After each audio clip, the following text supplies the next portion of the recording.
তাহলে রাসূল সাল্লাল্লাহু আলাইহি ওয়াসাল্লাম বলেছেন, যদি কোনো ব্যক্তি আমার জন্য দুরূদ পড়ে তাহলে প্রত্যেক দুরূদের জন্য তার জন্য 10 নেকি। কত নেকি? রাসূল সাল্লাল্লাহু আলাইহি ওয়াসাল্লামের উপর দুরূদ পাঠ করলে 10 নেকি, এবং এই দুরূদটা সরাসরি রাসূল সাল্লাল্লাহু আলাইহি ওয়াসাল্লামকে ফেরেশতারা পৌঁছাই দেন, আপনার ওই জায়গার এই উম্মত আপনার জন্য দুরূদ প্রেরণ করেছেন। সুবহানাল্লাহ।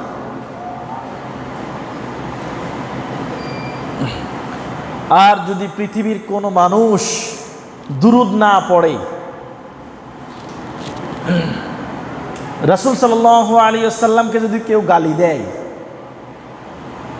আল্লাহ রাসূলকে যদি কেউ গালি দেয়, সে মুসলিম হোক আর অমুসলিম হোক, সে হলো পৃথিবীর পাপিষ্ঠ মানুষ। কারণ আল্লাহ রাসূলকে সৃষ্টি করা হয়েছে এই পৃথিবীর রহমত স্বরূপ। কি হিসাবে? রহমত হিসাবে সৃষ্টি করা হয়েছে।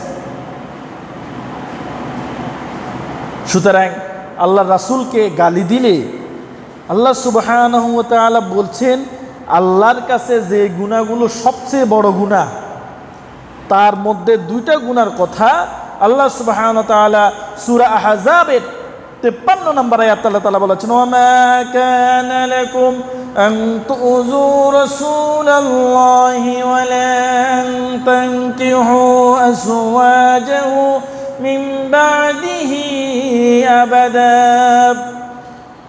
ইন্না যালিকুম কানা ইনদাল্লাহি আযীমা।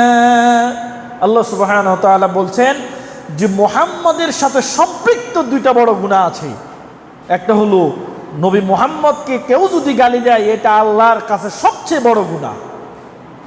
আর একটা হলো রাসূলের মৃত্যুর পরে, মুহাম্মদের মৃত্যুর পরে তার কোনো স্ত্রীকে তার উম্মতের কোনো পুরুষ বিবাহ করতে পারবে না। আমার কথাটা কি বোঝা যায়? আল্লাহ রাসূলের মৃত্যুর পরে তার স্ত্রীদেরকে কি কোনো পুরুষরা বিয়ে করছে? না, করে নাই।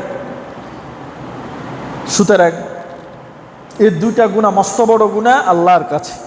সুতরাং আল্লাহ রাসূলের উপরে দুরূদ পাঠ করতে হবে। দুরূদের ব্যাপারে আল্লাহ সুবহানাহু ওয়া তাআলা সূরা আহজাবের 40 নম্বর আয়াত আল্লাহ তাআলা বলেছেন, মা কানা মুহাম্মাদুন আবা আহাদিম মির রিজালিকুম ওয়ালাকিন রাসূলুল্লাহি ওয়া খাতামান নাবিয়্যিন। মা কানা মুহাম্মাদুন, মুহাম্মদ সাল্লাল্লাহু আলাইহি ওয়াসাল্লাম তোমাদের কারো পুরুষদের কোনো পিতা নয়। আল্লাহ রাসূলের 3জন ছেলে ছিল। কয়জন ছেলে ছিল? 3জন ছেলে সাবালক হওয়ার আগেই মারা গেছে। যেমন সাবালক হলানিরে কি কোনোদিন পুরুষ কয়নি? না, প্রাপ্তবয়স্ক হওয়ার পরে কি বলে? পুরুষ। আর সাবালকদেরকে বলেন, মানে যারা নিচে থাকে তাদেরকে নাবালক, শিশু। কি বলে? শিশু বা বাচ্চা বলে। রাসূলের 3জন ছেলে সন্তান ছিল, তারা অল্প বয়সেই তারা মারা গেল। সুতরাং তিনি তোমাদের কারো কোনো পুরুষের পিতা নন, বরং তিনি হলেন আল্লাহ সুবহানাহু ওয়া তাআলার রাসূল এবং শেষ নবী। তিনি খাতামুন নাবিয়্যিন, তিনি হলেন শেষ নবী। সুতরাং সেই হিসাবে তার উপরে তোমাদেরকে দুরূদ পাঠ করতে হবে। ইন্নাল্লাহা ওয়া মালাইকাতাহু ইউসাল্লুনা আলান নবী। ইন্নাল্লাহা, আল্লাহ সুবহানাহু ওয়া তাআলা বলছেন, নিশ্চয় আল্লাহ তাআলা এবং তার ফেরেশতাগণ রাসূল সাল্লাল্লাহু আলাইহি সাল্লাম মুহাম্মদের উপরে দুরূদ পাঠ করে। সুবহানাল্লাহ। আল্লাহ রাসূলের উপরে কে দুরূদ পাঠ করে? আল্লাহ নিজেই দুরূদ পাঠান, তার ফেরেশতারা দুরূদ পাঠ করে, কিন্তু আপনি দুরূদ পাঠ করার সময় পান না।